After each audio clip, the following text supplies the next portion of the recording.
الحمد لله نحمده ونستعينه ونستغفره ونعوذ بالله من شرور أنفسنا وسيئات أعمالنا من يهده الله فلا مضل له ومن يضلل فلا هادي له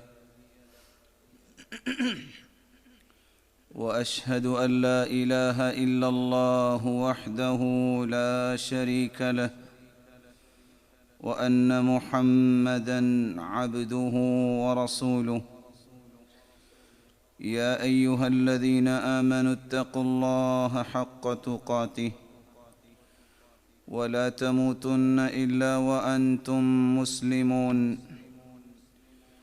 يا أيها الناس اتقوا ربكم الذي خلقكم من نفس واحدة وخلق منها زوجها وبث منهما رجالا كثيرا ونساء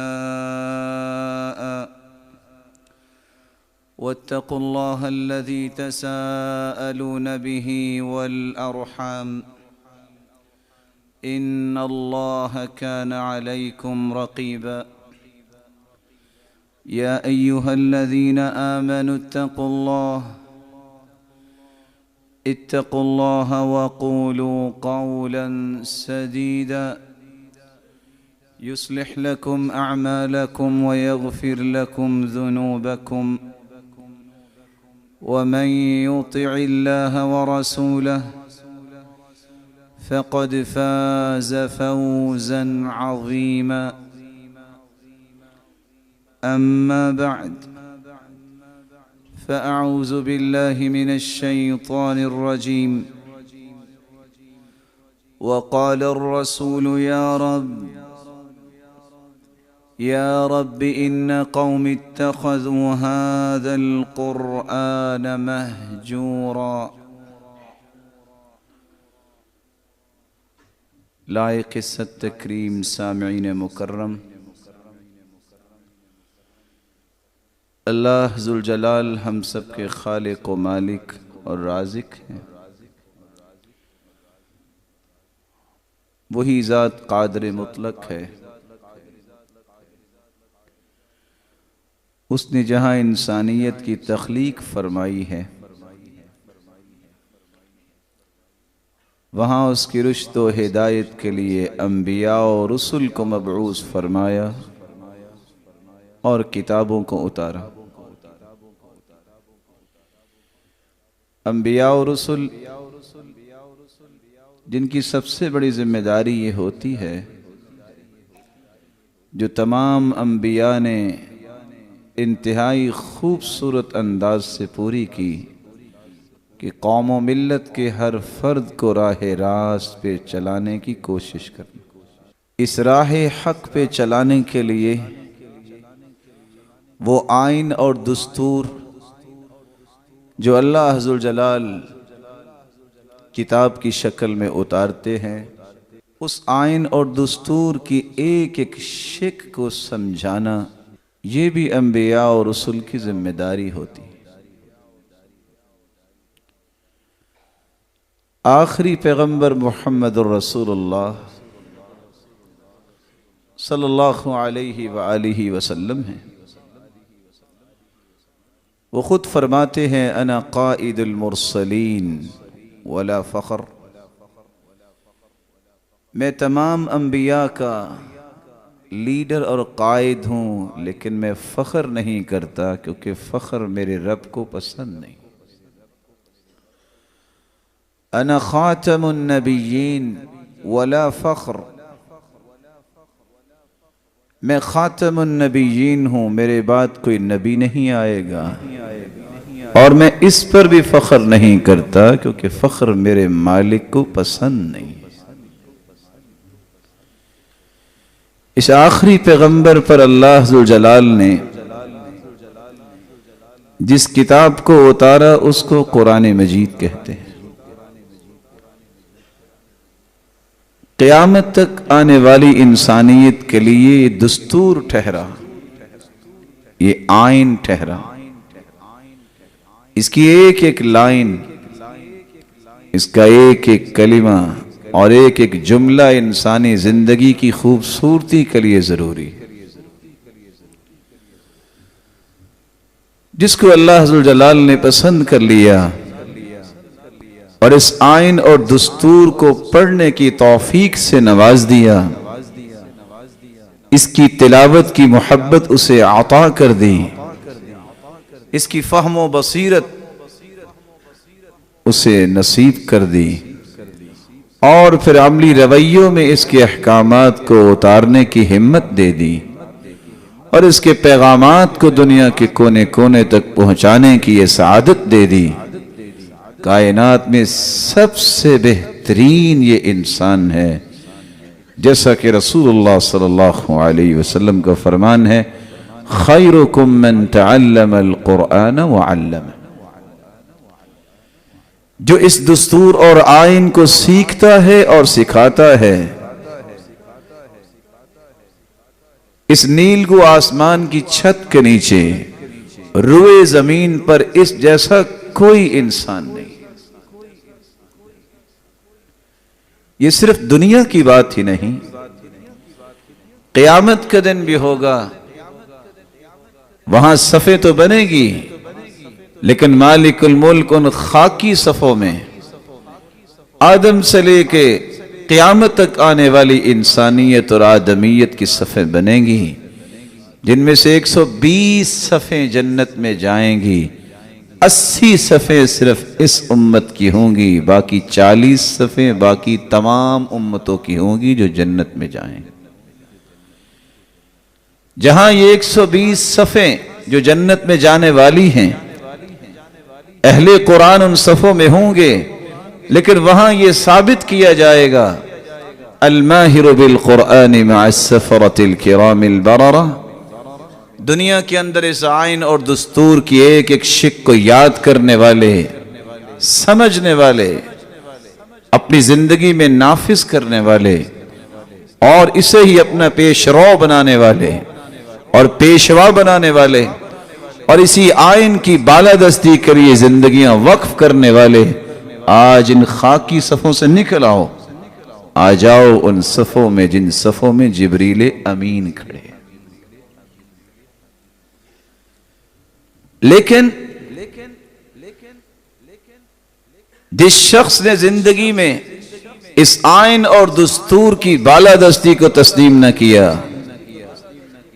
بلکہ اس آئین اور دستور سے اعراض کیا، منہ پھیر لیا، یہ شخص دنیا میں بھی ذلیل و خوار ہوتا ہے اور قیامت کو بھی ذلتیں اس کا مقدر بن جائیں گی۔ قرآن مجید نے اس لیے اس حقیقت کو بیان کیا ہے، وَقَالَ الرَّسُولُ يَا رَبِّ إِنَّ قَوْمِ اتَّخَذُوا هَذَا الْقُرْآنَ مَهْجُورًا۔ اس قدر بدبخت انسان ہے جو قرآن مجید کو دنیا میں چھوڑتا ہے، اس کی شکایت کریں گے قیامت کے دن تو اللہ کے رسول کریں گے، اے میرے رب، ان قوم اتخذوا هذا القرآن مہجورا، میری قوم نے اس قرآن کو ترک کر دیا، حجر کر دیا، اعراض برتا، تعلق توڑ لیا۔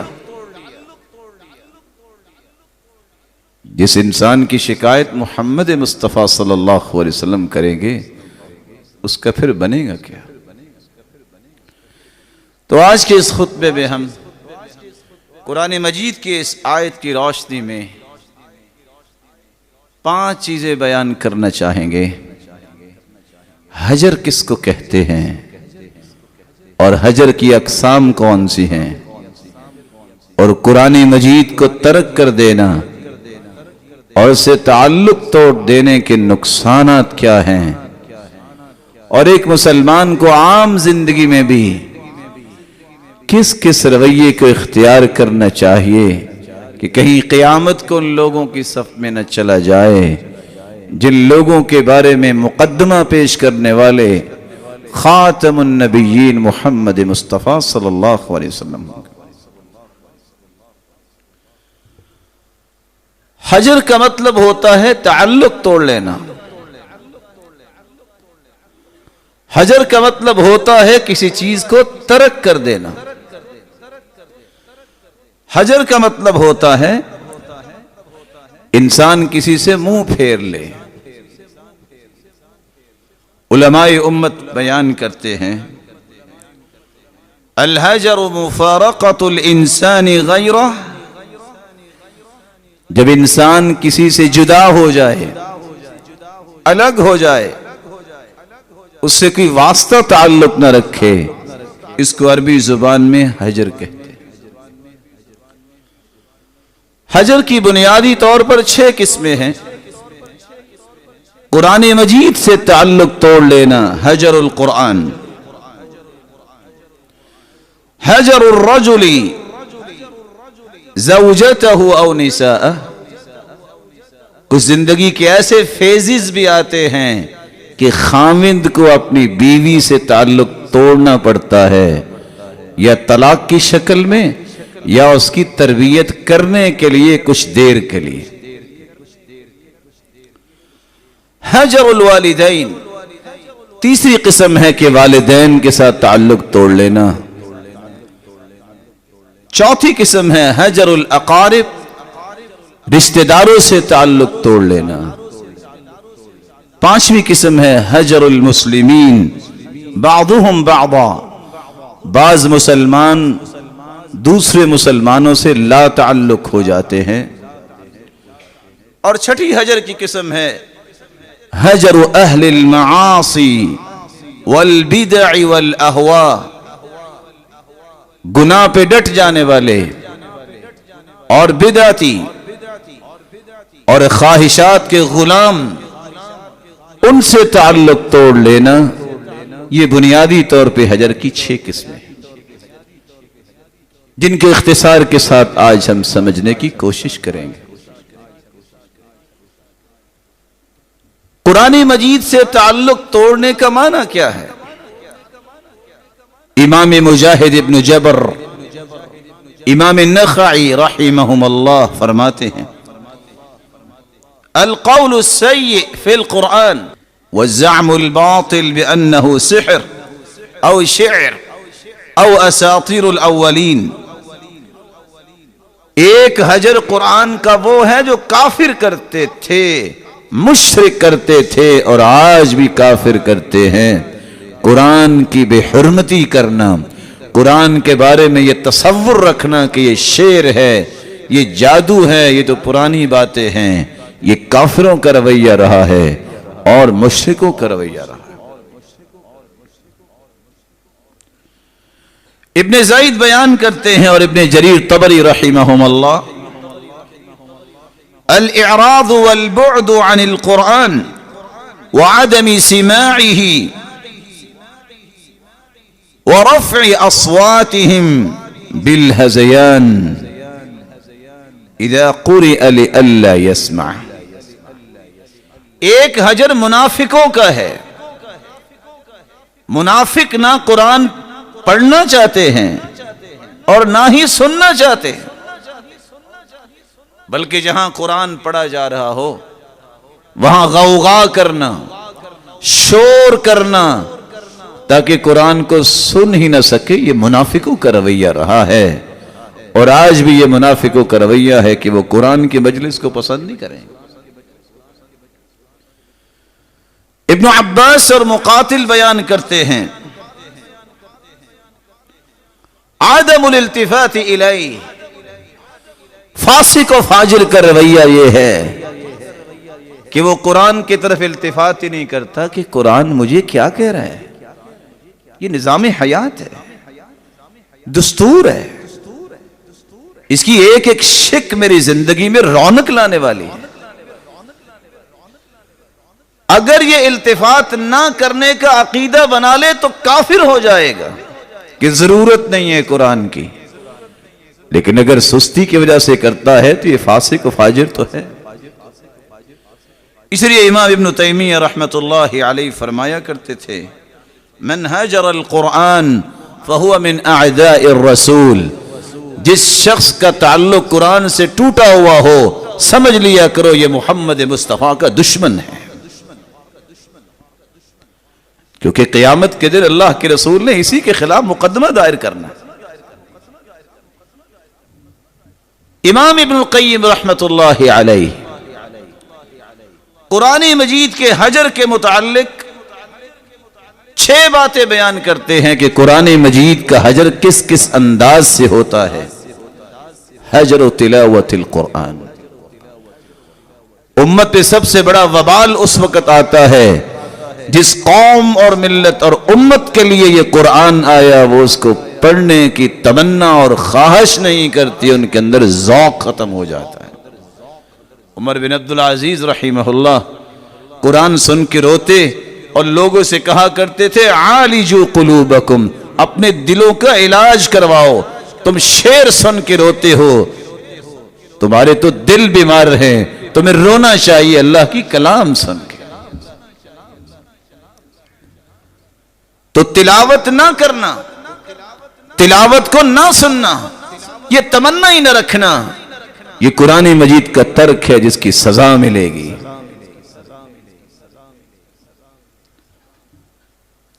حجر سماعه والایمان به، بعض لوگ والاصغاء الیہ، قرآن پڑھا بھی جا رہا ہو توجہ نہیں دیتے،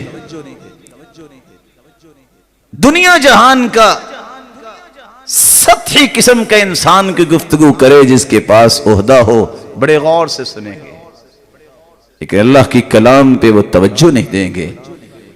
کاش کہ انہیں پتا ہو یہ کس کی کلام ہے، کلام الملوک ملوک الکلام، بادشاہوں کی کلام کلاموں کی بادشاہ ہوتی ہے، یہ اس رب تعالی کی کلام ہے، اس پہ توجہ نہ دے، یہ بھی حجر ہے۔ حجر تدبره وفهمه ومعرفة ما اراد المتكلم به منه، قرآن مجید سے لا تعلقی کا تیسرا راستہ یہ ہے کیونکہ قرآن کو سمجھے ہی نہ۔ کس قدر انسان کی بدبختی ہے، دنیا کی معمولی چیزوں کی خاطر ایسی چیزوں کو یاد کرنا اور سمجھنا، اس پہ اپنی ذہانت اور فطانت کو خرچ کرتے ہیں چند ٹکوں کے پیچھے، جو زندگی میں ہی ختم ہو جائے، لیکن اس نظام اور قانون کو سمجھنے کے لیے کوئی تیاری نہیں ہے کہ یہ اصل میں وہ چیز ہے جس کو سمجھنے سے میری زندگی سنور جائے گی، جس کو سمجھنے سے میری آخرت سنور جائے گی۔ نتیجہ یہ ہے کہ آج 500 ایڈیمز یاد کرنے والے، بی اے بیچلر کے امتحان دینے والے 1.5 فٹ لمبی سمریاں تو یاد کر لیتے ہیں، لیکن بدقسمتی یہ ہے کہ انہیں سورۃ الفاتحہ کا ترجمہ نہیں آتا۔ اللہ کی کلام زیادہ حق رکھتی ہے کہ اس کو سمجھا جائے۔ قرآن مجید کے حجر کا چوتھا طریقہ یہ ہے کہ ایک انسان حجر الاستشفاء به والتداوی به فی جمیع امراض القلوب وادوائها، جس قرآن کو رب تعالیٰ نے شفا بنا کے اتارا ہے، اور کہنے والا کون ہے؟ جس کی طرف سے بیماریاں آتی ہیں۔ کہنے والا کون ہے؟ جس جیسی بات کو سچی ہو ہی نہیں سکتی۔ وَتَمَّتْ كَلِمَةُ رَبِّكَ صِدْقًا وَعَدْلًا، صداقت و عدالت کی باتیں ساری مخلوق کی اکٹھی ہو جائے تو خالق کی صداقت کو پہنچ سکتی ہے؟ مخلوق میں سے کوئی زہر ڈال کے دے دے دوائی بنا کے تو وہ بھی کھا لیں گے، اعتماد ہے۔ خالق کہہ رہے ہیں ہم نے قرآن کو شفا بنایا ہے، اس پہ یقین نہیں، اس کے تجربے کرنے لگ جائیں گے، چلو پڑھ کے دیکھتے ہیں، اگر آرام آ گیا تو ٹھیک ہے۔ کبھی دنیا کے اندر ڈاکٹروں کی دوائی پہ بھی تجربے کیے؟ بس جی ہمیں تو نہیں نہ پتا کہ کیا ہوگا، ہم نے کون سا اللہ کو دیکھا ہے؟ 250 لوگ اپنی جانیں، اپنے بچوں کی جانیں اور اپنا قیمتی سے قیمتی سامان ایک پائلٹ پہ اعتماد کرتے ہوئے جو نظر نہیں آ رہا ہوتا، اور شاید کہ کسی کو معلوم ہو بسا اوقات وہ بیٹھا بھی نہیں ہوتا، وہ باہر آ جاتا ہے، سارے لوگ اپنی جانیں اس کے حوالے کر کے بیٹھے ہیں اعتماد سے، تمہیں پائلٹ نظر نہیں آتا، اس پہ اعتماد کرتے ہو اور خالق پہ تمہیں اعتماد نہیں ہے۔ رسول اللہ صلی اللہ علیہ وآلہ وسلم نے یہی اعتماد ہی صحابہ کو دلایا تھا۔ حجر کی 5ویں قسم یہ ہے کہ ایک انسان قرآن مجید کے مطابق عمل کرنا چھوڑ دے۔ کہ ضابطہ اور قانون تو اس لیے ہوتا ہے کہ اس کو زندگی میں لاگو کیا جائے، اگر اس کو ضابطے کو لاگو نہیں کرنا تو اس ضابطے کا فائدہ کیا ہوا؟ یہ تو میری اور آپ کی زندگی کی نوک پلک سیدھی کرنے کے لیے قانون آیا ہے، جس کو قانون ربانی کہتے ہیں۔ اور چھٹا گناہ جو ہے وہ قرآن مجید سے لا تعلقی کا وہ لوگوں کی طرف سے ہوتا ہے، حجر تحکیمہ والتحاکم الیہ۔ جب بھی دنیا میں فیصلہ کرنے والے فیصلہ کرتے ہیں تو انہیں فیصلہ کرنے کی مسارات قرآن نے دی ہیں، یہ راستہ ہے فیصلے کا، تم نے قرآن کی روشنی میں فیصلہ کرنا، تم نے رسول اللہ صلی اللہ علیہ وسلم کے فرمان کی روشنی میں فیصلہ کرنا۔ اس لیے علماء کہا کرتے تھے ہر وہ شخص جو قرآن و سنت کے فیصلے سے دوڑ جائے، قرآن و سنت کے فیصلے کو پسند نہ کرے، بناوٹی فیصلوں کو لاگو کرنا چاہے، قرآن نے 3 آیتیں اتاری ہیں، وَمَن لَّمْ يَحْكُم بِمَا أَنزَلَ اللَّهُ فَأُولَٰئِكَ هُمُ الْكَافِرُونَ فاسقون ظالمون۔ یہ ظالم بھی ہیں، فاسق اور فاجر بھی ہیں، اور کفر دون کفر، یہ کفر کا بھی ارتکاب کرتے ہیں۔ اللہ تعالیٰ نے تو روئے زمین پہ حالات کو بہتر بنانے کے لیے قانون یہ دیا ہے، اس کو تو نافذ کرنا۔ اللہ عز و جلال ہم سب کو توفیق سے نوازے کہ ہم ان 6 قسم کے اعراض اور تعلق سے اپنے آپ کو محفوظ رکھیں۔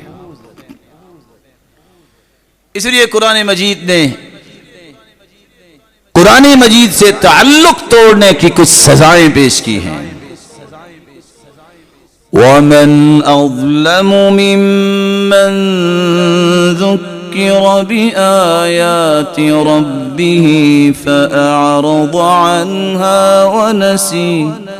وَنَسِيَ مَا قَدَّمَتْ يَدَاهُ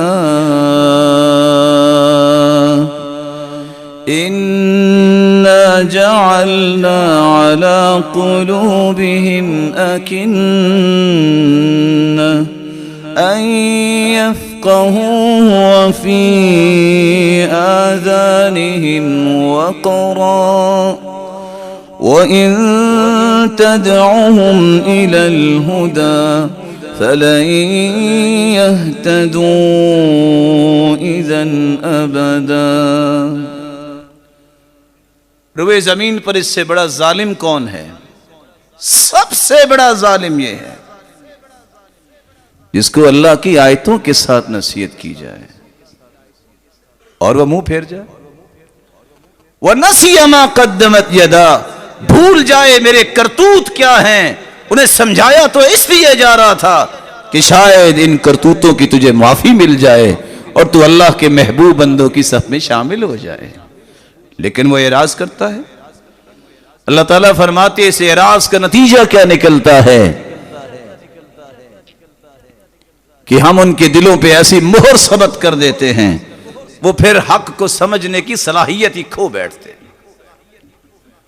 کان تو شاید ان کے عام لوگوں سے بھی بڑے بڑے ہوں، لیکن حق بات کو سنیں گے نہیں۔ سب سے بڑا ظالم وہ ہے جو قرآن سے تعلق توڑتا ہے اس انداز سے، کہتا ہے ضرورت نہیں۔ اور ساتھ ہی اللہ تعالیٰ نے ایک دوسری سزا بھی پیش کر دی، وَمَنْ أَعْرَضَ عَنْ ذِكْرِي فإن له معيشة ضنكا ونحشره يوم القيامة أعمى قال رب لم حشرتني أعمى وقد كنت بصيرا قال كذلك أتتك آياتنا فنسيتها وكذلك اليوم تنسى۔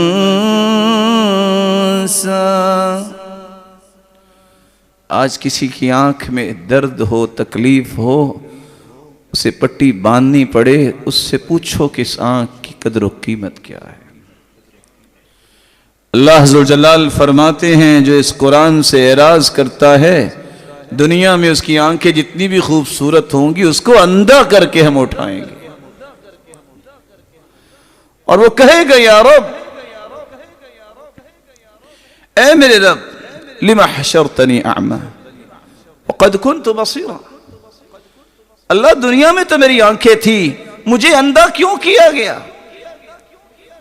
كذلك قد اتتك آیاتنا فنسیتها، اللہ فرمائیں گے تیرے پاس بھی تو ہماری نشانیاں آئیں، تم نے بھی تو اندھوں جیسا ہی اس کے ساتھ رویہ رکھا نا، پڑھا ہی نہیں تھا، دیکھا ہی نہیں تھا، مانا ہی نہیں تھا، آج اسی کے بدلہ تجھے دیا جا رہا ہے۔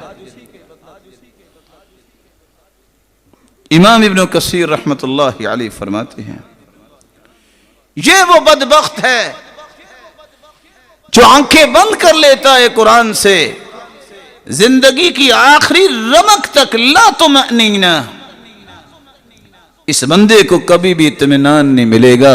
یہ دنیا کی سزا یہ ہے، دنیا میں جو کچھ بھی لے لے، لیکن زندگی کی آخری سانس تک اسے چین نہیں آئے گا۔ اور دوسری سزا اس کو یہ ملے گی، زندگی کے آخری سانس تک یہ ہدایت یافتہ نہیں بنے گا، نہ اس کو یقین کی نعمت نصیب ہوگی، ہمیشہ یہ متردد رہے گا، شک میں رہے گا۔ اور اس سے بدترین زندگی کیا ہے کہ ایک انسان کے پاس سب کچھ ہو اور اسے زندگی میں چین ہی نہ ہو۔ اس لیے اللہ عز و جلال نے ایک تیسری بات بھی بیان کی ہے، فَمَا لَهُمْ عَنِ التَّذْكِرَةِ مُعْرِضِينَ كَأَنَّهُمْ حُمُرٌ مُسْتَنفِرَةٌ فَرَّتْ مِنْ قَسْوَرَةٍ۔ یہ اللہ عز و جلال کے قرآن سے اعراض کرنے والے، منہ موڑنے والے، یہ تو جانوروں سے بدتر ہے۔ جس طرح جانوروں کو شیر نظر آئے تو کس طرح نہ دیکھتے ہیں پانی ہے آگے، نہ دیکھتے ہیں آگ ہے آگے، چھلانگیں لگا کے دوڑ جاتے ہیں، یہ تو جانوروں سے بھی بدتر ہیں جو قرآن سے اعراض کرنے والے۔ اس لیے اللہ عز و جلال نے ایک چوتھی سزا بھی ایسے لوگوں کی بیان کی ہے، وَمَن يَعْشُ عَن ذِكْرِ الرَّحْمَنِ نُقَيِّضْ لَهُ شَيْطَانًا فَهُوَ لَهُ قَرِينٌ۔ اور دوسری جگہ فرمایا وَمَن يَكُنِ الشَّيْطَانُ لَهُ قَرِينًا فَسَاءَ قَرِينًا۔ قرآن سے جو منہ موڑنے والا ہوتا ہے اللہ اس پہ ایک شیطان مسلط کر دیتے ہیں، اور جس کے ساتھ شیطان لگ گیا اس سے برا دوست کو نہیں، ایسے شخص سے ساتھ لگنے والا بھی شیطان ہی ہوگا۔ اور آپ جانتے ہیں پھر شیطان کیا کیا کام کروائے گا اس سے؟ وہ کام کروائے گا کہ صنم ہم تو ڈوبے تمہیں بھی لے ڈوبے، وہ اکیلا جہنم میں نہیں جائے گا، قسمیں اٹھا چکا ہے کہ اللہ تو نے مجھے اپنی رحمت سے تو دھتکار دیا، میں تیری مخلوق کو اپنے ساتھی جہنم میں بناؤں گا، وہ قسم اٹھا چکا ہے۔ اس لیے قرآن نے پانچویں سزا بیان کی ہے، جو قرآن سے منہ موڑتا ہے، نہ پڑھتا ہے، نہ سمجھتا ہے، نہ عمل کرتا ہے، نہ اس کے پیغام کو دنیا تک پہنچانے کی چاہت اور تمنا کرتا ہے، ومن أظلم ممن ذكر بآيات ربه ثم أعرض عنها إنا من المجرمين منتقمون.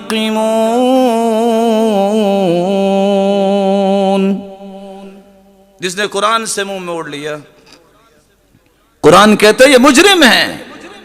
افنجعل المسلمین کالمجرمین، مسلمان اس کو کہتے ہیں الاستسلام، مان گیا ہوں یہ اللہ کا کلام ہے، میں اس سے رہنمائی لوں گا. قرآن کہتا ہے مسلمانوں کو اور مجرموں کو ایک جیسا بدلہ دیں گے، ان کو برابر کر دیں؟ ایسا نہیں ہو سکتا.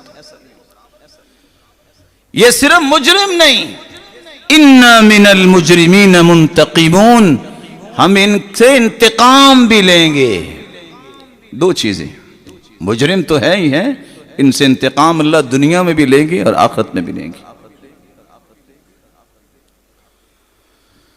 اور اللہ حضور جلال نے ایک چھٹی بات بھی بیان کر دی، فَإِنْ أَعْرَضُوا فَقُلْ أَنذَرْتُكُمْ صَاعِقَةً مِثْلَ صَاعِقَةِ عَادٍ وَثَمُودَ.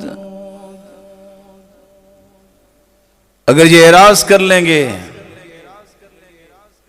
تو یہ یاد رکھیں، ان کو کہہ دو کہ جس طرح عادیوں سمودیوں نے اپنی طاقت پہ ناز کیا تھا، کہتے تھے لو ہوا ہمیں کچھ کہہ سکتی، ہاتھوں میں ہاتھ ڈال کے کھڑے ہو گئے.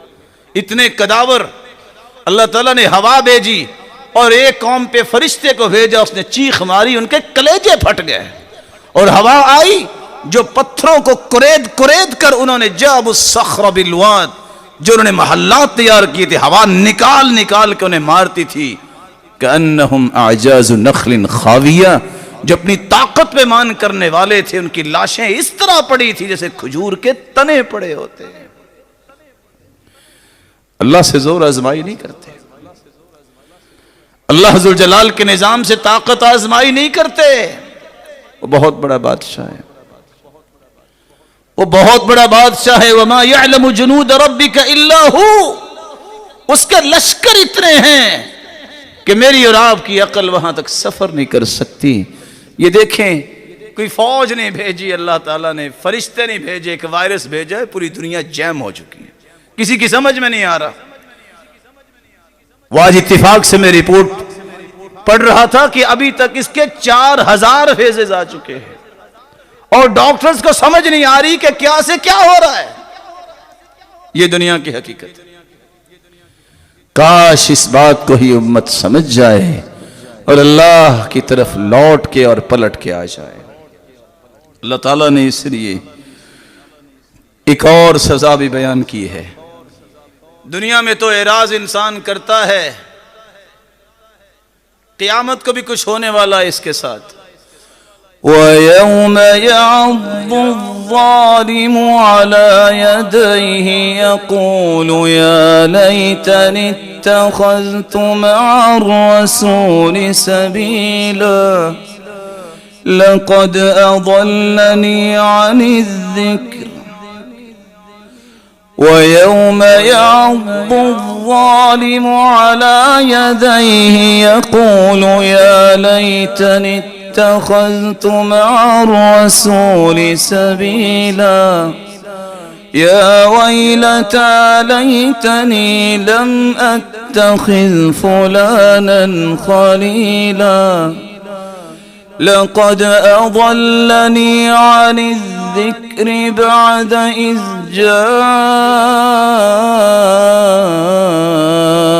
جاءني وَكَانَ الشَّيْطَانُ لِلْإِنسَانِ خَذُولًا.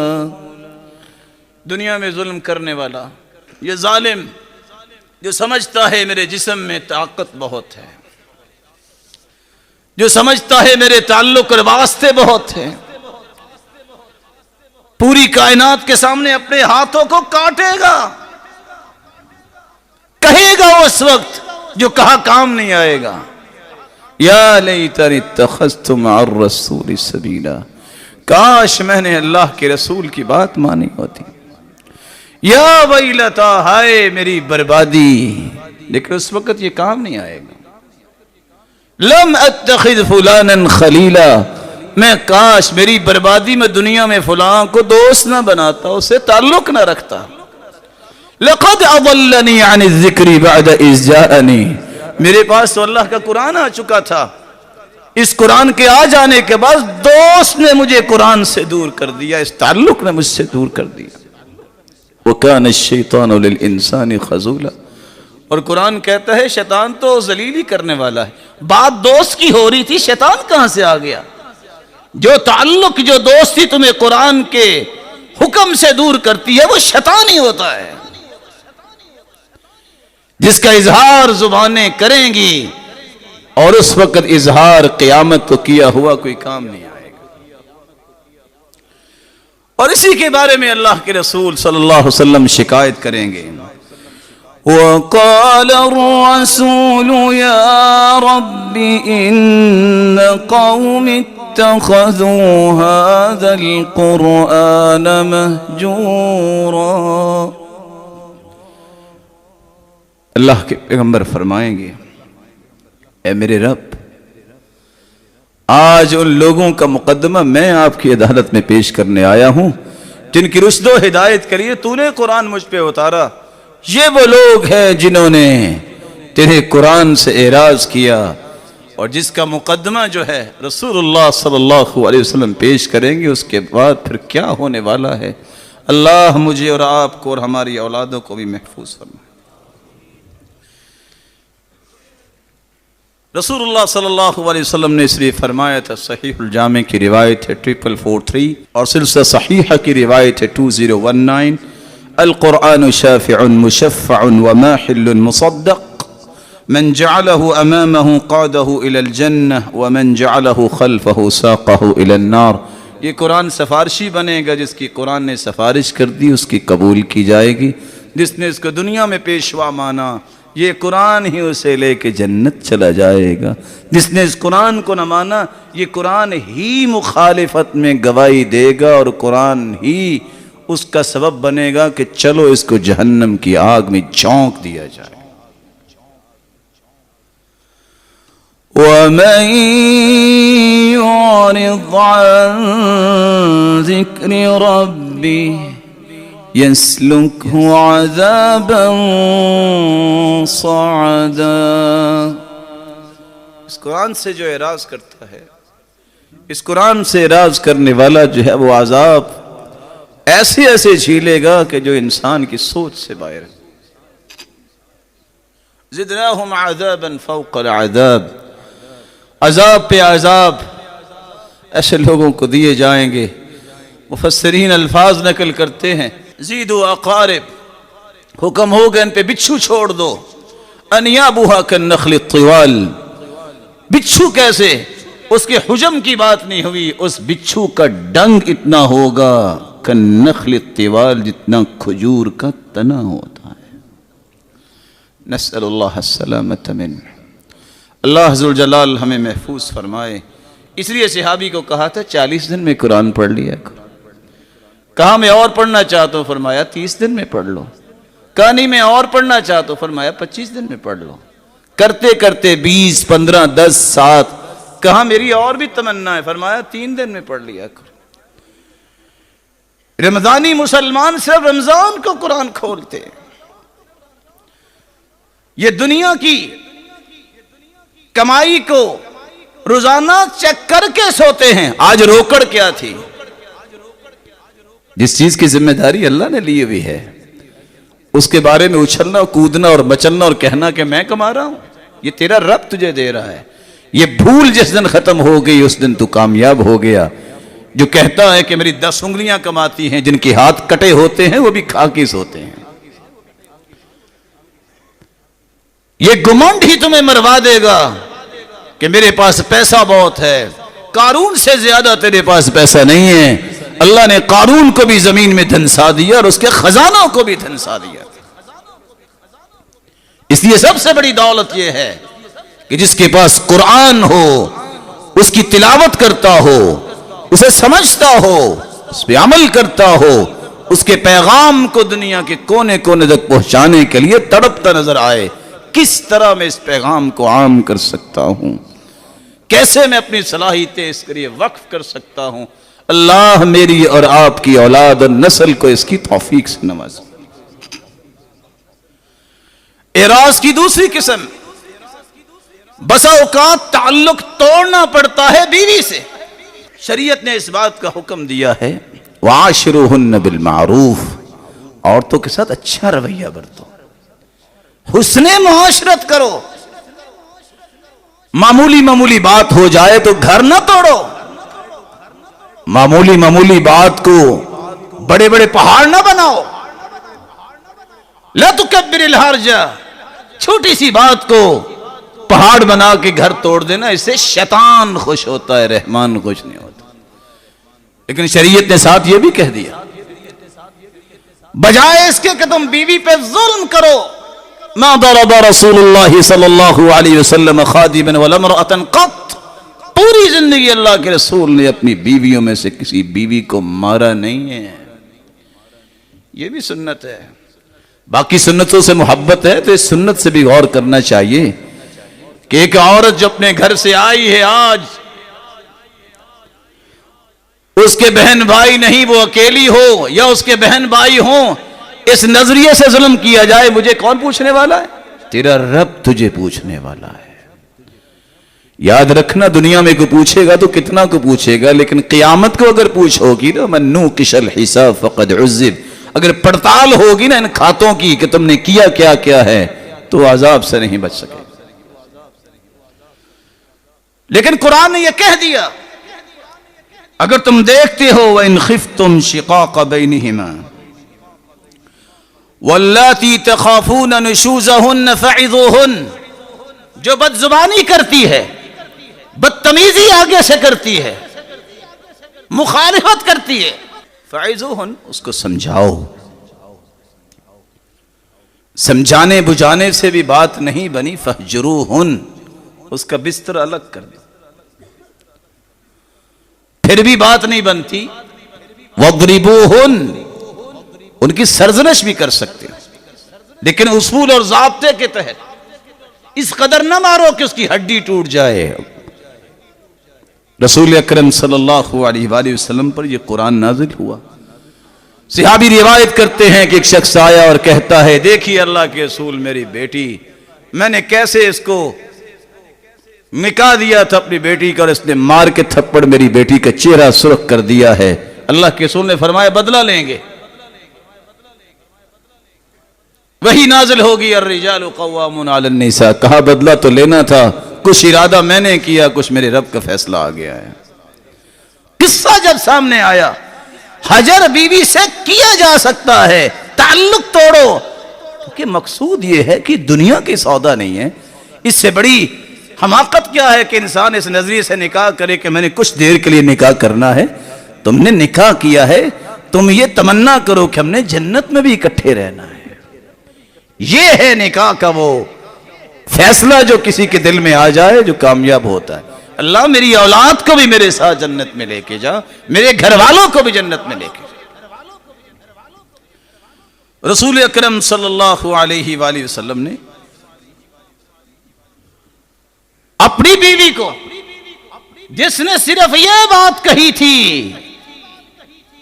جو آج لوگ کہنے سے باز نہیں آتے، اپنی سوتن کو کہہ دیا تھا، اچھا میں اونٹ اس کو دے دوں؟ صفیہ رضی اللہ تعالی عنہا وارضاہا، جو پہلے تو یہودیہ تھی، اللہ کے رسول نے 3.25 مہینے کلام نہیں کی۔ آج کوئی گالیوں کی لائن لگا دے اور اللہ اور قرآن اور اسلام اور علم والوں کے خلاف جو مرضی بک جائے، پرواہ نہیں ہوتی۔ یہ دین غیرت ہے۔ ذاتی معاملات کو برداشت کیا کرو، چھوٹی چھوٹی باتوں سے گھر نہ توڑا کرو، لیکن قرآن اور حدیث کے بارے میں، اسلام کے بارے میں اگر کوئی زبان کھولے تو وہ کھینچنی پڑے گی۔ وہ نبینا کیسا صحابی تھا جس نے محمد مصطفیٰ کے بارے میں اپنی بیوی سے بات سنی؟ تھا نبینا، تلوار پکڑ کے اس کے پیٹ پہ بیٹھ گیا اور تلوار سے 2 ٹکڑے کر دیا۔ پوچھا تم نے اپنی بیوی کو مار دیا ہے، سبب کیا ہے؟ کہا اللہ کے رسول آپ کے بارے میں زبان کھولتی تھی، مجھ سے برداشت نہیں ہوا۔ فرمایا ان دمہا حضرت، اس کے خون کی کوئی قیمت نہیں۔ فرق کیا کرو اپنے ذاتی رنجشوں کا اور غیرت ایمانی کا۔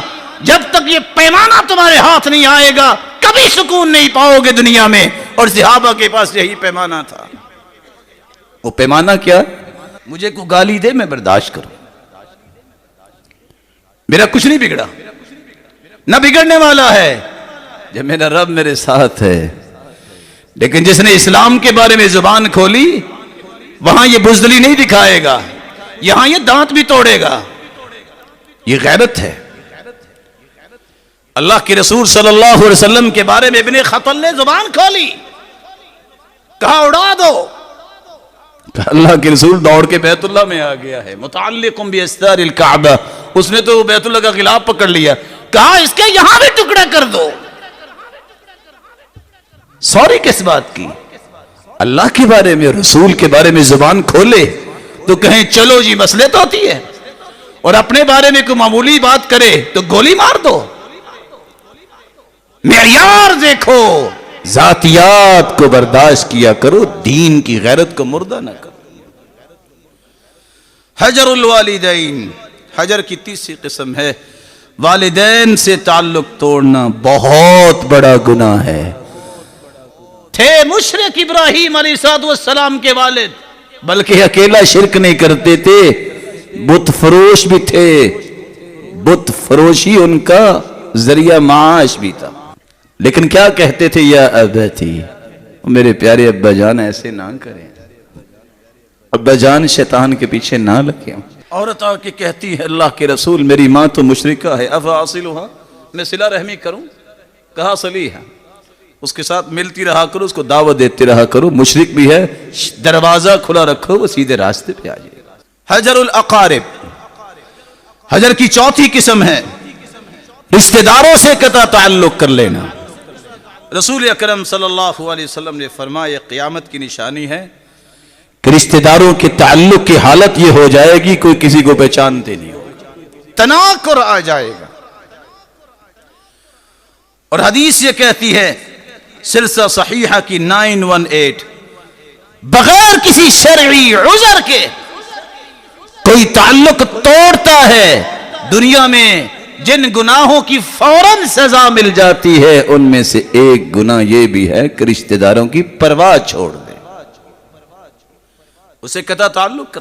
رسول اکرم صلی اللہ علیہ وآلہ وسلم نے تو یہاں تک فرمایا تھا لا يدخل الجنت قاطع، جو بغیر کسی شرعی عذر کے قطع تعلق کرتا ہے یہ جنت میں نہیں جائے گا۔ صحیح بخاری کی روایت 5984، رسول اللہ صلی اللہ علیہ وآلہ وسلم کے صحابہ نے شرعی عذر کی موجودگی میں حجر کیا ہے، لیکن ذاتی امور پہ حجر نہیں کیا۔ رسول اکرم صلی اللہ علیہ وآلہ وسلم کی زوجہ محترمہ سیدہ عائشہ، وہ بھانجا عبداللہ بن زبیر جس کی وجہ سے انہیں ام عبداللہ کہا جاتا تھا، ایک دن بھانجا ہی کہتا ہے یہ ہر پیسہ خرچ کر دیتی ہیں، رکھتی نہیں ہے سیدہ عائشہ، اس کے ہاتھ پکڑنے چاہیے، یہ تو ضائع کر دے گی۔ سیدہ عائشہ فرماتی ہے تیری جرت کیسے ہوئی ہے صدقے سے مجھے روکنے کی، میں زندگی میں تجھ سے بات نہیں کروں گی۔ 6 مہینے تک بات نہیں کی۔ آج ہم اس لیے تعلق توڑتے ہیں فلاں نے رشتہ نہیں دیا۔ ام ہانی کے پاس پیغام آیا تھا اللہ کے رسول کا، میں نکاح کرنا چاہتا ہوں، کہا آپ کی عظمت بڑی ہے، مجھے ڈر ہے کہ میں کوئی کمی کوتاہی نہ کر دوں۔ اللہ کے رسول صلی اللہ علیہ وسلم نے یہ بات سن لی تھی، لیکن اس کے باوجود ام ہانی کا پیغام بعد میں آیا فلاں کو چھوڑ دیا جائے۔ فرمایا اجرنا من اجرتی یا ام ہانی، اے ام ہانی جس کو تو نے پناہ دی ہم نے بھی دے دی۔ یہاں دین کے لیے کوئی تعلق رکھو اور توڑو اور جوڑو، ذاتیات کو ذبح کرو۔ سیدہ عائشہ نے 6 مہینے بات نہیں کی، خاندان کے بڑے لوگوں کو شامل کیا گیا، سیدہ عائشہ نہیں مانی۔ ایک دن بہن ہی اٹھی سیدہ اسماء جو سیدہ عائشہ کی بہن ہیں، اپنے بیٹے کو چادر میں چھپایا، اور دوسری روایت میں آتا ہے خاندان کے بڑے تھے، چھپا کے لے گا، کہتے ہیں ندخل، آ جائیں، کہتے آ جاؤ، کہتے کلنا، سارے آ جائیں، تو ہنس پڑی ہے تو اکیلی، تو سارے کا کیا مطلب؟ کہتے سارے آ جاؤ۔ بہن تھی، چادر سے نکلی عبداللہ بن زبیر اور چمٹ گئے۔ کہا نہیں، تم چمٹ بھی گئے ہو، میں تم سے کلام نہیں کروں گی، مانو تم نے محمد مصطفیٰ کی بات کی مخالفت کی ہے، جب تک تم توبہ نہیں کرو گے، میں جب تک اپنی قسم کا کفارہ نہیں دے دیتی، میں تم سے بات نہیں کروں گا۔ غیرت ایمانی ہے۔ عبداللہ بن عمر صحابی ہیں، ان کے دو بیٹے تھے، واقد اور بلال۔ بلال بیٹا تھا لیکن کہا کرتے تھے بلال رسول اللہ احب الی من بلالی، لوگوں میرا بیٹا بھی بلال ہے لیکن میرے بیٹے سے مجھے رسول اللہ کا بلال زیادہ پیارا لگتا ہے۔ حالانکہ وہ کالے رنگ کے تھے، یہ سفید رنگ کے تھے۔ کہا اللہ کے رسول کا جو بلال ہے نا، وہ مجھے میرے بلال سے زیادہ پیارا لگتا ہے۔ حدیث سناتے ہیں باپ، لا تمنعوا اماء اللہ مساجد اللہ، لوگوں اگر عورتیں مسجدوں میں آنا چاہیں تو انہیں نہ روکنا، مسجدوں میں آنے کی اجازت دینا۔ بیٹا کیا کہتا ہے؟ واللہ لنمنعہن، ہم تو ضرور روکیں گے۔ کیوں؟ لیتخذنہ دغلا، یہ تو فتنہ پھیلائیں گے۔ تھے عبداللہ ابن عمر صحابی، تھپڑ رسید کیا۔ ابن حجر لکھتے ہیں 2 مہینے بلکہ زندگی بھر کلام نہیں کی۔ تمہیں جرت کیسے ہوئی حدیث کے سامنے یہ کہنے سے کہ ہم ضرور روکیں گے؟ میں تمہیں محمد مصطفیٰ کی بات بتا رہا ہوں۔ کہاں گیا بیٹا؟ کہاں گئی غیرت؟ میرا خون ہے، میرا خون ہے، میرا رشتہ دار ہے۔ کہاں رشتہ داری؟ اولاد سے بڑھ کے بھی کوئی نعمت ہوتی ہے؟ معیار بدلیے، غیرت دینی کو زندہ کیجئے۔ رسول اکرم صلی اللہ علیہ وآلہ وسلم کے صحابہ کی حالت یہ تھی۔ رسول اکرم صلی اللہ علیہ وسلم کے صحابہ صرف دین کے فیصلے کیا کرتے تھے۔ رسول اکرم صلی اللہ علیہ وسلم کا انداز دیکھیے، کان اذا اطلع على احد من اہل بیتہ کذب کذبۃ لم يزل عنہ معرضا حتى يحدث منه توبہ۔ اللہ کے رسول کو پتہ چل جاتا کہ فلاں نے جھوٹ بولا ہے، جب تک توبہ نہ کروا لیتے اسے بات نہیں کرتے تھے۔ ہم کہتے ہو بچے جھوٹ بولتے ہی ہوتے ہیں، پھر دعوے چھوڑ دو نا کہ میں محمد مصطفیٰ کا بڑا ہی محب ہوں، دعوے چھوڑ دو نا، دعوے کی تو رب دلیل لے گا۔ محمد مصطفیٰ سے بڑھ کے نرمی والا تو کوئی نہیں تھا۔ اپنی بیوی کے ساتھ 2.5 سے پونے 3 مہینے نہیں ملے، کلام نہیں کی۔ تم نے یہ لفظ بولا تو بولا کیوں ہے کہ وہ تو یہودیہ تھی؟ صرف اشارہ کیا تھا، تعنی قصیرہ، اس کا تو قد بہت چھوٹا ہے، ٹھگنی ہے وہ۔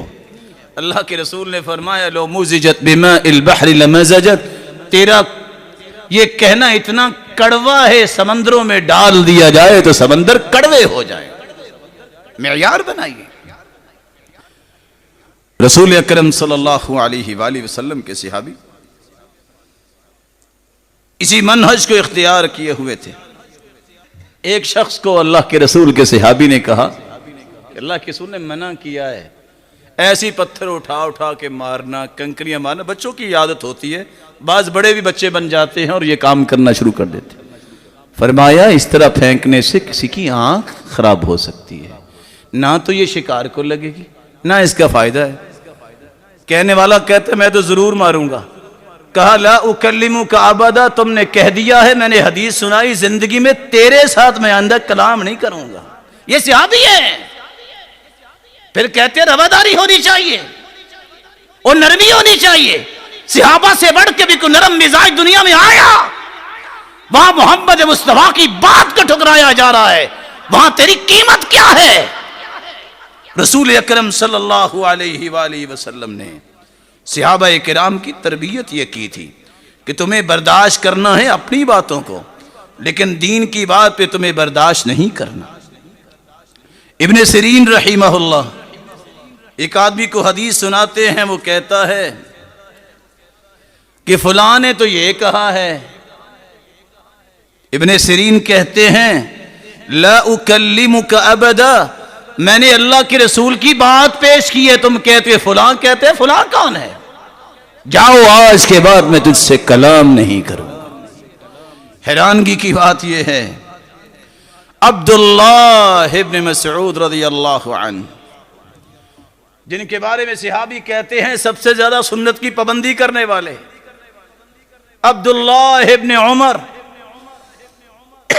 جو سب سے زیادہ اللہ کے رسول کی ایک ایک بات کو اختیار کرنے والے، اس قدر کہ اللہ کے رسول جس درخت کے نیچے سے گزرے اور جھک کے گزرے، کو ٹہنی نہ لگ جائے تو وہاں سے یہ بھی جھک کے گزرتے۔ ایک آدمی کو جنازے میں مسکراتا اور کہکہا لگاتے دیکھا تو کہتی ہیں تضحک فی جنازہ لا اکلمک ابدا، اور تمہیں اتنی بھی شرم حیا نہیں کہ موقع کیا ہے جنازے میں کہکہا لگا رہے، میں تجھ سے پوری زندگی بات نہیں کروں گا۔ غیرت کا معیار بنائیے۔ عبداللہ بن مسعود رضی اللہ تعالیٰ عنہ نے فرمایا، یہ جو اپنی پلکیں بنانے والی ہیں عورتیں، پلکنگ کرنے والی ہیں، تھریڈنگ کرنے والی ہیں، جسم پہ نشان بنوانا، دانتوں کو ان میں سوراخ اور ان کو جدا جدا کر کے ایک مرحلے کو پورا کرنا، کہ یہ بھی شاید امیرانہ ایک عادت ہے، نقلی بال لگوانا، ان پہ لعنت ہے۔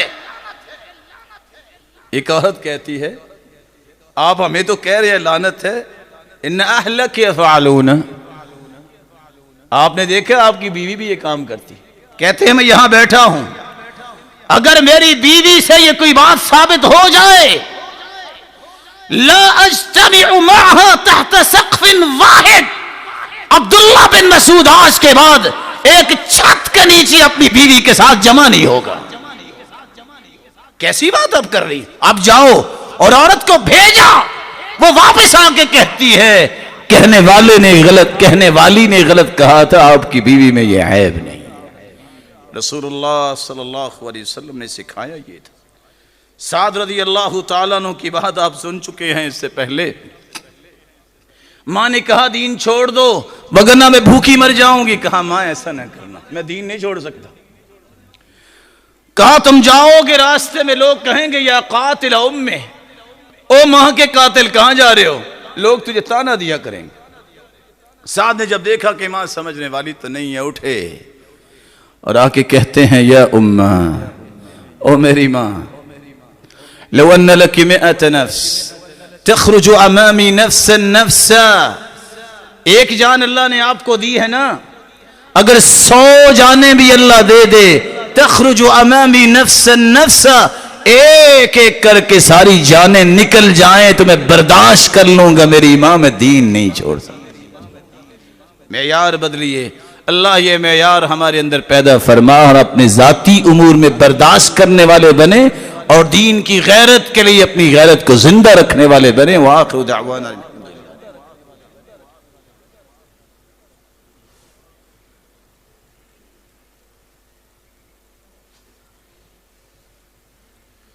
الحمد لله على إحسانه والشكر له على توفيقه وامتنانه، أما بعد فأعوذ بالله من الشيطان فإنه عدو للإنسان۔ قرآن مجید سے تعلق توڑنے والا جہاں ظالم ہے وہاں یہ قیامت کے دن اندھا کر دیا جائے گا اور اللہ کی جہنم میں جائے گا۔ والدین سے تعلق نہ توڑو، وہ برے بھی ہیں تو نیکی کرتے رہو، ہاں ان کی برائی میں اطاعت نہ کرو۔ وصاحبہما فی الدنیا معروفا، نیکی میں ان کا ساتھ دو۔ وَإِن جَاهَدَاكَ عَلَىٰ أَن تُشْرِكَ بِي مَا لَيْسَ لَكَ بِهِ عِلْمٌ فَلَا تُطِعْهُمَا، اگر وہ شرک پر مجبور کرے تو شرک نہ کرو۔ زوجین میں سے بیوی کے ساتھ اچھا برتاؤ کرنے کا حکم ہے، لیکن اگر حالت یہاں تک پہنچ جائے کہ دین میں خلل آ رہا ہے تو پھر اس سے جدائی اختیار کی جا سکتی ہے، لیکن ظلم نہ کرو، ظلم کا بدلہ تمہیں چکانا پڑے گا۔ وہ راستہ اختیار کرو جو شریعت نے راستہ دیا ہے، تعلق توڑو، بستر الگ کرو، نئی بات بن رہی طلاق دے دو۔ اللہ کے رسول صلی اللہ علیہ وسلم نے بھی تو ایسا کیا تھا، صحابہ نے بھی تو ایسا کیا تھا نا۔ یہ راستہ رکھا ہے، نئی بات بن رہی، جدائی اختیار کر لو، رشتہ داروں سے اچھا برتاؤ کرو، رزق کی چابی ہے، زندگی کی برکت کی نشانی ہے، رشتہ داروں سے اچھا برتاؤ کرو، لیکن کب؟ جب وہ اللہ حضور جلال کے دین پہ ہیں ان کے اوپر جان چھڑکا دو، لیکن اللہ کے دین کے دشمن ہیں ان کی پرواہ نہ کرو۔ مصعب بن عمیر رضی اللہ تعالی عنہ یہ صحابی ہیں، عمیر رضی اللہ تعالی عنہ جب گزرے تو بھائی کی مشکیں باندھی ہوئی تھی، صحابہ نے کہا ذرا اس کو کس کے باندھنا، بھائی بول کے کہتا ہے کچھ خیال کرو، میں تیرا بھائی ہوں، خون ہوں، کہتا ہے تو محمد مصطفیٰ کے نہیں تو میرے بھی نہیں، مشکیں اس کی کس کے باندھو، اس کی ماں بڑی امیر ہے، بڑا ہدیہ دے گی، اور اگر وہ برائی پہ ڈٹ جائے تو پھر وہی رویہ اختیار کرو جو صحابہ کرام نے اختیار کیا۔ بیٹا کہتا ہے اپنے باپ سے، ابا جان آپ یہ کہہ رہے ہیں کہ میں آپ کی تلوار کے نیچے آیا، کہا اگر آپ میری تلوار کے نیچے آتے نا تو میں گردن اڑا کے فارغ ہو جاتا، محمد مصطفیٰ کی مخالفت کرنے والا میرا پیارا نہیں ہو سکتا۔ لا تصاحب الا مؤمنا ولا يأكل طعامك الا تقي، تعلق جوڑو اس کے ساتھ جو مومن ہے، تعلق جوڑو اس کے ساتھ وہ تمہارا کھانا کھائے جو متقی ہے۔ امام بخاری نے تو باب باندھا ہے، اہل الریب والفساد، ایسے لوگ جو فسادی قسم کے، ان کو گھروں سے نکال دو، اور دلائل لے کے آئے ہیں۔ رسول اکرم صلی اللہ علیہ وآلہ وسلم نے یہ صحابہ کو منہج دیا تھا تب فیصلے ہوئے تھے، اس کے بغیر کام نہیں بن سکتا تھا، وگرنہ تو ہر بندہ اپنی مرضی کا مالک ہوتا اور جو مرضی کرتا۔ سیدنا عمر نے یہی تو کہا تھا، اللہ کے رسول آپ کا آرڈر ہے، میرے حوالے کرو ان کی میں گردنیں اڑاؤں، آپ اپنے رشتہ داروں کی گردنیں اڑائے، فیصلہ یہی ہے۔ اللہ کے رسول صلی اللہ علیہ وسلم نے فیصلہ فرمایا کہ یہ کر لیتے ہیں، سیدنا ابو بکر نے کہا ہے تو اس کی رائے مان لیتے ہیں۔ اللہ حضور جلال نے قرآن اتار دیا، ما كان لنبي ان يكون له اسرى حتى يسخن في الارض تريدون عرض الدنيا والله يريد الاخرة۔ اللہ کے رسول فرماتے عمر تیری بات رب کو پسند آئی ہے، اگر اللہ کی رحمت نہ ہوتی تو یہ عذاب ہم تک پہنچ جاتا۔ وفي الشر نجاة اذ لا ينجيك احسان، یہ قانون ہے، جو دین کے معاملات کو نہیں سمجھتا وہاں احسان فائدہ نہ دے تو پھر دوسری تصویر بھی دکھانا ضروری ہوتی ہے۔ تمہارے اگر یہ رابطے ہوں کہ میں کسی شرابی کے ساتھ بیٹھ سکتا ہوں تو میں اور آپ یہ نہیں کر سکتے کہ میں تو تہجد گزار کے ساتھ بیٹھوں گا۔ ہر شخص کا مالک رزق کا وہ ہے، کوئی مالدار ہے تو اپنے گھر میں ہے، کوئی بازووں کی طاقت کے گمنڈ کرتا ہے تو اس کے بازو اپنے ہیں، اس کو یہ پتہ ہی نہیں ہے کہ رب تعالیٰ کی قوتیں اور طاقتیں کتنی ہیں۔ جب اللہ حضور جلال کے دین کے لیے تم کھڑے ہوگے پھر قومیں بنتی ہیں، پھر معاشرے سدھرتے ہیں، یہی تو مصیبت ہے۔ اللہ کے رسول نے فرمایا جب اسامہ سفارش لے کے آئے، اللہ کے رسول بڑے خاندان کی بیٹی ہے، اس کا ہاتھ نہ کاٹنا، چوری کر لیے، کہا تم سے پہلی قومیں برباد اس لیے ہوئی، کمزور ہاتھ میں آتا تو ساری حد نافذ کرتے، کوئی مضبوط آتا تو کہتے چلو کیا کرنا ہے۔ لو ان فاطمہ بنت محمد سرقت لقطعت یدہا، میری بیٹی فاطمہ بھی اگر چوری کرتی تو میں اس کا ہاتھ بھی کاٹ کے رکھ دیتا۔ رسول اللہ صلی اللہ علیہ وسلم نے ساتھ یہ فرمایا بلو ارحامکم ولو بالسلام، اپنے رشتہ داروں کے ساتھ سلام کیے، گنجائش باقی رکھو کہ دعوت دیتے رہو، لیکن یہ قانون یاد رکھنا ہوگا۔ علماء امت کہتے ہیں حجت قائم کرو، سمجھاؤ، دلائل دو، حجت قائم کرنے کے بعد یہ دیکھنا ہوگا کہ حجر کرنے سے نقصان زیادہ ہوتا ہے یا کم ہوتا ہے. وہاں مصلحت دینی کو سامنے رکھا جائے گا. اگر حجر سے نقصان زیادہ ہو تو خاموشی اختیار کرو، یہ بھی حجر ہے. رسول اکرم صلی اللہ علیہ وآلہ وسلم نے جو چھٹا پہلو بیان کیا، اور آخری بات ہماری ہے، بدعتیوں کے ساتھ تعلق توڑنا. اہل بدعت جو رسول اکرم صلی اللہ علیہ وسلم کی مخالفت کرنے والے ہیں. مخالفت کیسے؟ اللہ کے رسول نے جو بات کہی نہیں، جو دین کا حصہ نہیں، وہ کہتے ہیں یہ بھی دین ہے. امام مالک سچ کہا کرتے تھے، جو کہتا ہے کہ یہ دین کا حصہ ہے اور دین میں نہ ہو، وہ کہنا یہ چاہتا ہے ظالم کہ اللہ کے رسول نے رسالت پہنچانے میں خیانت کی ہے. نعوذ باللہ من ذلک. آج اس کو پتہ چلا ہے کہ یہ بھی دین ہے. اور قرآن کہتا ہے الیوم اکملت لکم دینکم واتممت علیکم نعمتی. فضیل ابن عیاض کہا کرتے تھے من جلس مع صاحب بدعہ، جو بدعتی کے ساتھ بیٹھتا ہے لم یعط الحکمہ، اسے کبھی حکمت نہیں ملتی. حسن بصری کہا کرتے تھے بدعتیوں کے ساتھ نہ بیٹھا کرو فإنہ یمرض قلبک، تمہارے دل کو مریض کر دیں گے. اور جو شخص ابو سعید الخدری کہا کرتے تھے جو بدعتی کے ساتھ بیٹھتا ہے اللہ عز و جلال اپنی حفاظت واپس لے لیتے ہیں، اس کو اس کے ہی حوالے کر دیتے ہیں. ابو قلابہ کہتے ہیں ان کے ساتھ نہ بیٹھا کرو، جب تم ان کے ساتھ بیٹھو گے تمہیں اپنے جیسے گمراہ کر لیں گے. عبداللہ بن مبارک کہا کرتے تھے کہ بیٹھنا بھی ہے کسی مسکین کے ساتھ بیٹھ سو، بدعتی کے ساتھ نہ بیٹھو. اور جو کسی بدعتی کو عزت دیتا ہے من وقر صاحب بدعہ فقد اعانہ علی ہدم الاسلام، جو کسی بدعتی کو عزت دیتا ہے اس نے اسلام کو گرانے میں مدد کی ہے. فضیل ابن عیاض کہا کرتے تھے من احب صاحب بدعہ، جو کسی بدعتی سے محبت کرتا ہے احبط اللہ عملہ، اللہ اس کے اعمال کو ضائع کر دیتا ہے.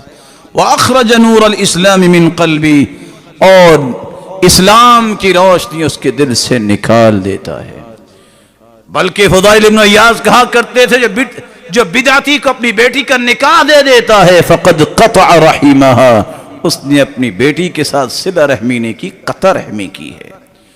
شیخ ابن باز رحمت اللہ علیہ اس لیے فرمایا کرتے تھے وَلَا يُتَّخَذُ جَلِيسًا، کبھی بدعتی کے ساتھ نہ بیٹھو. وَلَا صَاحِبًا، دوست نہ اسے بنایا جائے. وَلَا تُجَابُ لَهُ الدَّعْوَةِ، وہ دعوت بھی دے کھانے کی اس کی قبول نہ کرو. إِلَى وَلِيمَةٍ حَتَّى يُعْلَمَ بَشَاعَةُ مَا فَعَلْ، حتیٰ کہ سمجھ آئے کہ میں اللہ کے رسول کی مخالفت کرتا ہوں، مجھے باز آ جانا چاہیے. اللہ عز و جلال سے دعا ہے اللہ عز و جلال قرآن کی سچی محبت نصیب فرمائے اور قرآن کی روشنی میں زندگی کے زاویوں اور رویوں کو درست کرنے کی توفیق عطا فرمائے. رسول اکرم صلی اللہ علیہ وسلم نے یہ جو پیغام دیا ہے کہ 3 دن سے زیادہ کسی سے قطع تعلق نہیں ہونا چاہیے. اگر کوئی عذر نہیں ہے تو 3 دن سے زیادہ کوئی کسی سے کلام نہیں کرتا. تو اللہ کے پیارے پیغمبر کا فرمان ہے پیر کے دن اور جمعرات کے دن اعمال پیش کیے جاتے ہیں. اللہ فرماتے ہیں سب کو معاف کیا سوائے مشرک کے، اور اس کے بھی کھاتے پیچھے کر لو، میں دیکھنا بھی نہیں چاہتا. کیوں؟ حتی یسترح او یفیع، جب تک یہ سلو نہ کر لیں اور اپنی محبت میں واپس نہ آ جائے میں ان کے نام اعمال کو دیکھنا بھی نہیں چاہتا. اس لیے کوئی عذر نہ ہو تو پھر کبھی بھی یہ سنگین غلطی نہیں کرنی چاہیے. کلام محبت قائم رہنی چاہیے. شرعی آزار وہی ہے جن کا تذکر احادیث میں آیا ہے، ان کو سامنے رکھتے ہوئے بھی جب انسان کو ایسا مرحلہ اس کے سامنے آتا ہے تو ابن ابی جمرہ کہا کرتے تھے برے انسان کو سمجھانے بجانے حجت قائم کرنے کے بعد اس سے تعلق توڑو گے تو یہ بھی صلہ رحمی ہوگی. اللہ عز و جلال جس طرح تیرے گھر میں سارے جمع ہیں، مولائے کریم ان پہ اپنی رحمتوں کا نزول فرما دے. اے اللہ ان سب کو، ان کی اولادوں کو جنت الفردوس میں اپنے محبوب کے ساتھ جمع فرما اور اپنے دیدار کا مستحق بنا. وآخر دعوانا بسم اللہ.